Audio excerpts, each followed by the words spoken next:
go back to 1976, the summer of 1976. I was growing up. I had just come back from Oxford, where my father had completed his postdocs. We were growing up in a small town called Solent. Coke was the in thing, and this is not the drug Coke, this is Coca-Cola. But guess what? We could not get Coca-Cola in Solent. We had to go to Simla for that. Fast forward, 1980, we designed Nike shoes and Levi's trousers. And let's look at it today. For the students who are in tier 2, tier 3 towns like Solent, higher education is the new Coke, is the new Nike. And we need global education. We need universities like University of Liverpool that are going to give that aspirational education to our students. So, good morning, ladies and gentlemen. I'm going to talk a little bit about the new world comes to India, global education comes to India. I'm going to talk about 3 things. I'm going to talk about why this means great things for India, what's in it for global educators, and finally, what's in it for us as educators, as vice chancellors, founders of universities, what's the impact for us? Before I start, let me make one strong statement. And the statement is that if you look at the world which is disrupting, and I'll talk about that in a second, I think higher education is the last fortress which is yet to be disrupted. I was with the Vice-Chancellor of Oxford some time ago, and very proudly the Vice-Chancellor said we are 1,000 years old or more. This must be the only sector but for religion which is so old. Will this industry get disrupted? I think the answer is yes. We live in a world of disruption. There is no choice for global universities to change. My prediction is that in the next 10 years, the best universities or the top universities of the world may not be Stanford, Harvard, Oxford. They may be pioneers like Liverpool that actually go out and explore new frontiers like India. So before I get into my storyline, 10 minutes I've been given, and I'll talk about some stories, I wanted to make 2 large assertions over here. The first is about the total number of students in India. I think the press talks about why foreign universities want to be in India, and they talk about the large numbers. They talk about 70 million Indian students out there which are going to be there by 2035. A big market. I think it's the last big market which is there to explore for global universities. China already conquered. The second assertion I'm going to make is, where is the future of talent going to be? Where is the global workforce going to be?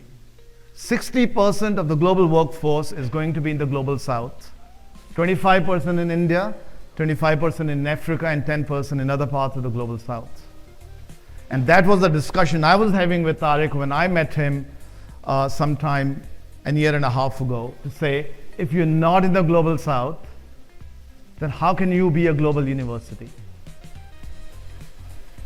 So the topic today is, how is India going to change? And I'll start with our ex-Prime Minister, Mr. Vajpayee. A small story over here. And I go back to 2021. I was a young consultant with McKinsey, and we were doing a project for the Prime Minister, which he was personally leading, on how to transform higher education in India. There were 3 recommendations that came about. Recommendation number 1, the IITs need to be made multidisciplinary. Already happened. 2015, we started the move. Second, the IITs need to be scaled up. Already happened. And the third one was, let's bring global universities into India. And I still remember Mr. Vajpayee said, but why will they come to India? 2021, we were not clear why global universities will come to India. And let's now fast forward this to 2023. The UGC comes up with some of the most path-breaking regulations in the world. They open up India for global education. And here we are, 16 LOIs already given, University of Liverpool groundbreaking on Monday, and many, many more to come. So why are they coming to India? And this is Tariq's boss, Tim Jones. So my first pitch to Tariq was, what a big opportunity India is. 70 million students, you're going to make a ton of money in India. And I met with Tim.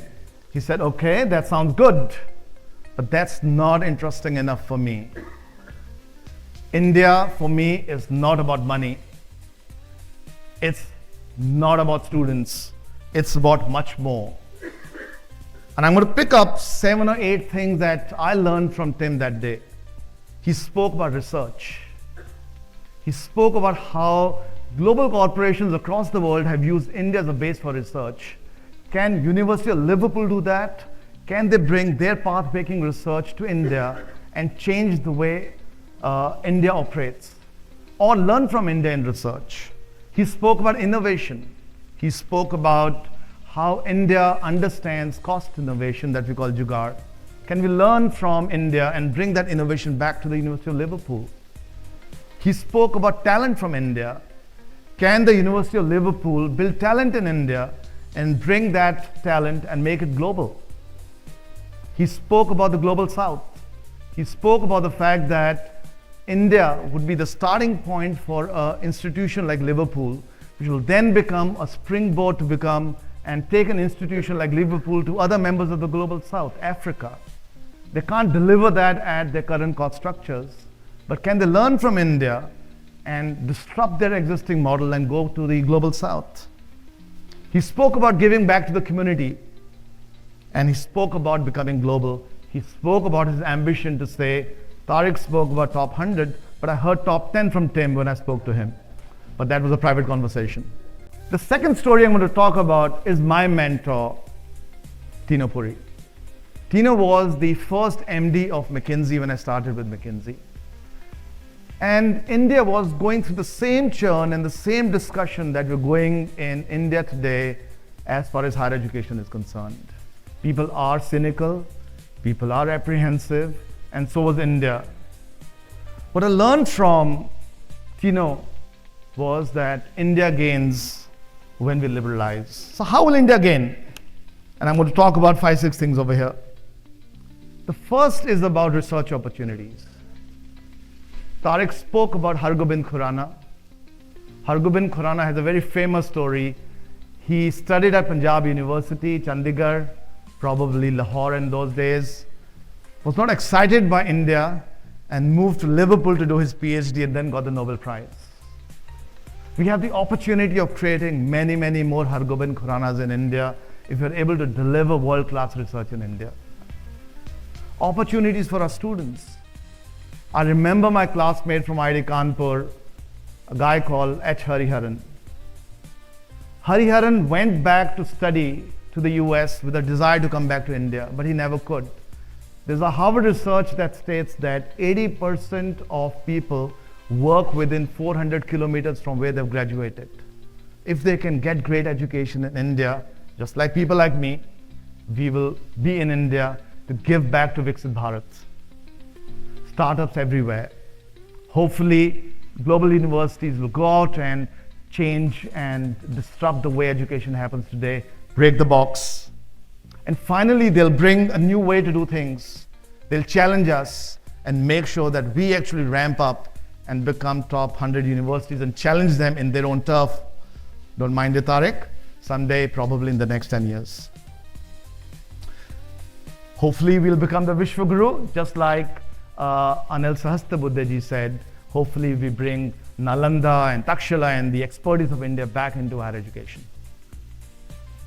So as India was liberalizing, and I speak about and I've spoken about the ambassador card that went archaic, but there were organizations that were shaping up. There were organizations that stood up to the challenge. And SBI is one example, again a client of mine.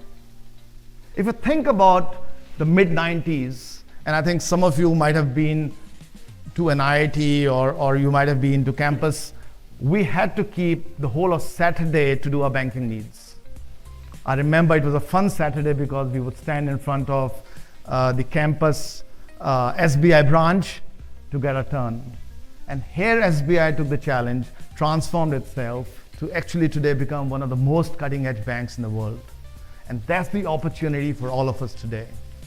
Using this opportunity of the opening up of the Indian sector, can we all become SBIs? Can we become leading institutions of the world?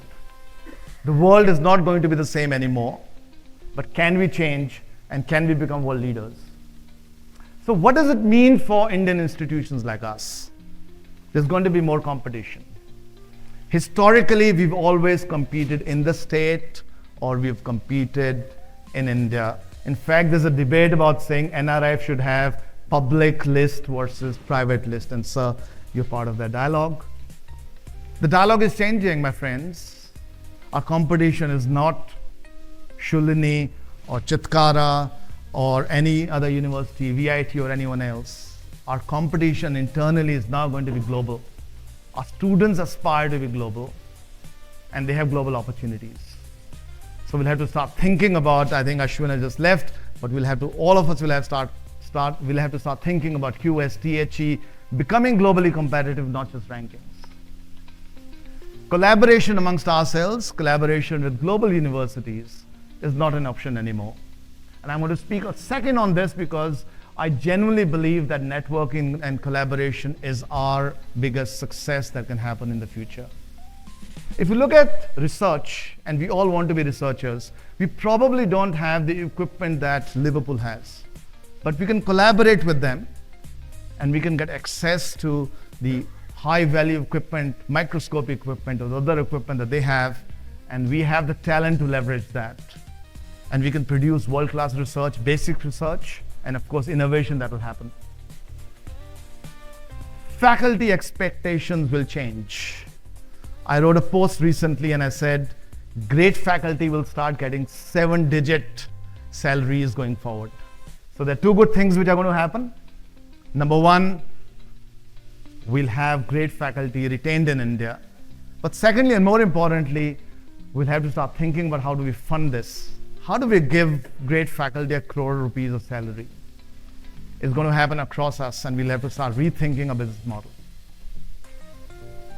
Historically again, if you go back and think about who owns universities in India, and I'm talking about private universities, they've been owned largely by either real estate players, if you go back historically, or people with deep capital.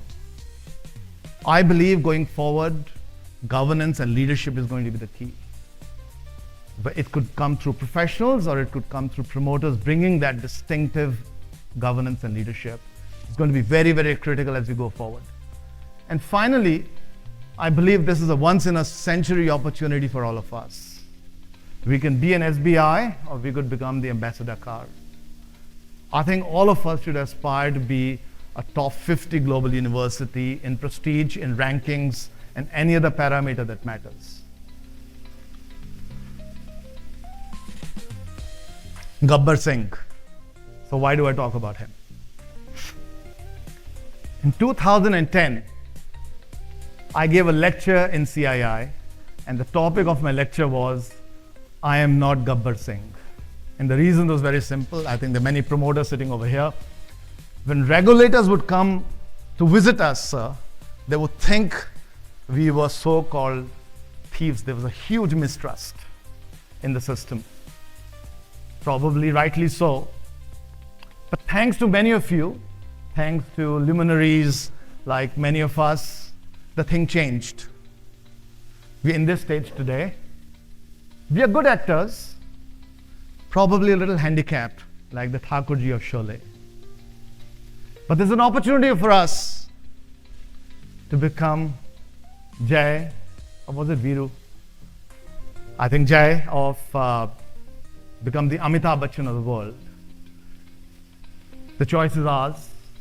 We can pick up the challenge, compete with the global universities, learn from them, and do all the things I think I spoke about, or we can become ambassador cars of the future. Thank you very much.